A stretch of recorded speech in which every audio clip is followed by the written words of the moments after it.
का मेरे चैनल पे स्वागत है। आइए आज हम जानते हैं कि वही कौन से कारण हैं जिसकी वजह से हम हमेशा परेशान रहते हैं और हम समझ ही नहीं पाते कि हमसे क्या गलतियां हो रही हैं जिसके कारण हम लोग परेशान हैं।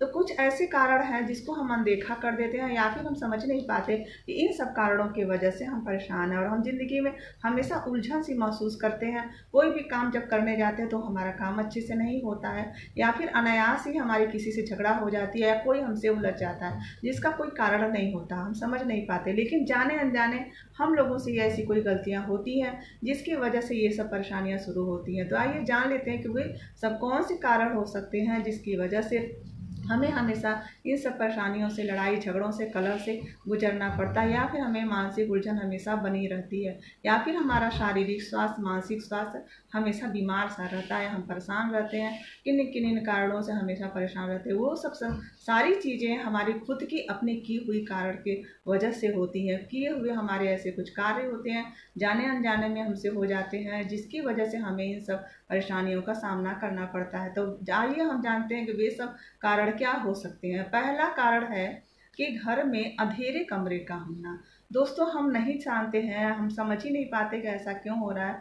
आप ध्यान से गौर करिए, अपने घर में देखिए कि घर का कोई कोना ऐसा तो नहीं है जो शाम के समय में अंधेरा रह जाता हो। हमारे घर में जितने भी कमरे हैं, सभी कमरों में रोशनी जरूर होनी चाहिए, चाहे वो किचन हो, लॉबी हो, स्टोर हो या फिर सीढ़ी चढ़ने का हो, बाथरूम हो, कोई भी जगह हो, वहाँ को पर शाम के समय में लाइट जरूर जलनी चाहिए। अगर आप अधिक वाट का बल्ब नहीं जला सकते हैं, बिजली की बचत करनी है या फिर किसी कारणवश आप अधिक वाट का बल्ब नहीं जला सकते हैं तो आप वहाँ पर 5 या 6 वाट का ही बल्ब जलाइए और 1 घंटे के लिए तो जरूर से जलाइए। जब सूर्यास्त के बाद का समय होता है उस समय तो लाइट जरूर भी जलनी चाहिए। सभी घर के सभी जगह पे रोशनी होनी चाहिए, इस बात का हमें विशेष रूप से ध्यान देना चाहिए।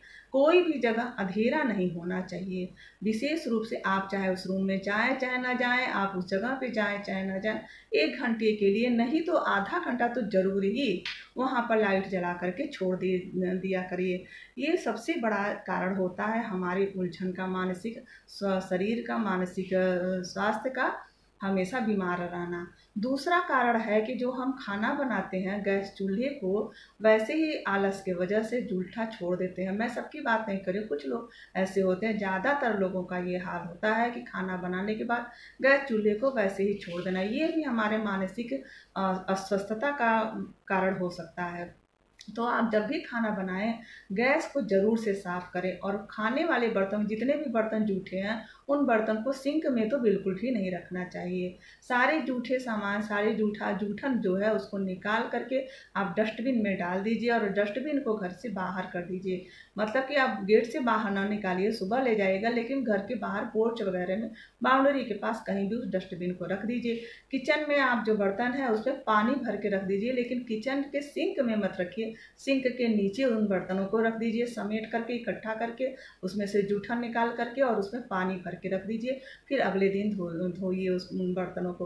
हो सके अगर आपके पास टाइम है तो शाम को ही, यदि वो रात में ही अगर बर्तन धो दें तो बहुत अच्छा है। लेकिन किन्हीं कारणवश लोग नहीं धो पाते हैं तो आप उसको साफ करके सारे जूठन को निकाल करके फिर पानी भर के और सिंक के नीचे रख दीजिए। तीसरा कारण है कि जो हमारे घर के दरवाजे हैं, जो हैंडल है, जो हमारे कब्जे हैं दरवाजे के, वो चर चर की आवाज़ करते हैं खोलते और बंद करने ते समय। दोस्तों, इस बात का विशेष ध्यान देना है कि हमारे कमरे के दरवाजे को, खिड़की को, पल्लों को कभी भी चर चर की आवाज़ नहीं होनी चाहिए, क्योंकि ये सब चीज़ें नकारात्मक ऊर्जा को प्रभावित करती हैं, उनको आकर्षित करती हैं और हम मानसिक रूप से अस्वस्थ रहते हैं या हम उलझनों में, परेशानियों में घिरे रहते हैं। तो आपको ये विशेष ध्यान देना है कि हमारे दरवाजे, खिड़कियां एकदम आराम से खुलें और बंद हो बिना किसी आवाज़ के। यदि आप उसको जितना जल्दी हो सके बनवा लें को बढ़ई को बुला के, तब तो बहुत ही अच्छा है। यदि आप नहीं बनवा सकते हैं किसी कारणवश तो वहाँ पे नारियल का तेल डाल दीजिए, चाहे सरसों का तेल डाल दीजिए, कोई भी तेल ऐसा डाल दीजिए जिससे कि वो आराम से खुले बंद हो, लेकिन चरचर की आवाज़ तो बिल्कुल भी नहीं आना चाहिए। अगला कारण है कि अगर आप फ्रिज में आटा रख देते हैं, बहुत सारे लोग ऐसे होते हैं जो सोचते हैं कि आटा गूंथ करके फ्रिज में रख दें और वो अगले दिन हमें काम आएगा। तो ऐसा नहीं करना चाहिए। आटा को फ्रिज में तो कभी रखना ही नहीं चाहिए। आप तुरंत ही आटा गूँथिए और रोटी बनाइए। अगर 1-2 रोटी का आटा बच भी जाता है तो आप रोटी बना लीजिए और अगले दिन गैया को दे दीजिए, चाहे फिर किसी कुत्ते को दे दीजिए, किसी को भी आप दे दीजिए। लेकिन आटा तो बिल्कुल भी फ्रिज में मत रखिए। लेकिन यदि किसी कारणवश आपको, यदि सुबह में बच्चों को टिफ़िन बनाने के लिए, हस्बैंड को टिफ़िन बनाने के लिए, या खुद के लिए, अब वर्किंग लेडी हैं तो खुद के लिए अगर आटा रखना ही पड़ता है, तो सबसे अच्छा उपाय है कि तुलसी दल उसमें डाल करके आटे में रखिए। यदि आपके घर में, आपके पास गमले में तुलसी जी नहीं लगी हुई हैं तो आप एक काम और कर सकती हैं। आप गंगा जल की उसमें 1 बूँद या 2 बूँद गंगा जल डाल करके, थोड़ा सा बिल्कुल 1-2 बूँद, आप उसको ढक करके तब आप फ्रिज में रख सकती हैं और फिर अगले दिन उसको इस्तेमाल में ला सकती हैं। तो आटा को इस तरीके से फ्रिज में रखना चाहिए। उसके अलावा एक और कारण होता है मानसिक शारीरिक अस्वस्थता का, कि जो हम घर में कबाड़ इकट्ठा कर लेते हैं, टूटे पुराने कपड़े, टूटे फूटे सामान उनको रख लेते हैं इकट्ठा करके, ये सोच के रखते हैं कि चलो अगले सब कुछ दिन बाद या जब इसकी ज़रूरत पड़ेगी तो इसको इस्तेमाल करेंगे। ऐसा नहीं करना चाहिए। ये हमारे टूटे फूटे सामान या फटे पुराने जो कपड़े हैं, या कोई भी चीज़ ऐसा, शीशा है, कोई भी चीज़ ऐसा है जो कि टूटा फूटा है, ये सब नकारात्मक शक्तियों को आकर्षित करती हैं और नकारात्मक ऊर्जा प्रदान करती हैं। इसलिए आपको कभी भी टूटे फूटे सामान या कोई भी चीज़ इस तरह का घर में इकट्ठा करके नहीं रखना है। आप उसको तुरंत ही घर से बाहर निकाल दीजिए। इन बातों का विशेष ध्यान रखना चाहिए। एक और चीज़ है, ढेर सारे कपड़े घर में लोग इकट्ठा कर लेते हैं। हम लोग सोचते हैं चलो बहुत बार बार बदल बदल के पहनना चाहिए तो पहनने के काम आएगा। तो उसमें ऐसा है कि आप जो भी कपड़े रखे हैं पहनने के लिए, उनको महीने में 1 बार तो उन कपड़ों का इस्तेमाल ज़रूर से होना चाहिए। बहुत दिनों तक बिना पहना हुआ कपड़ा भी रखना अशुभकारी होता है।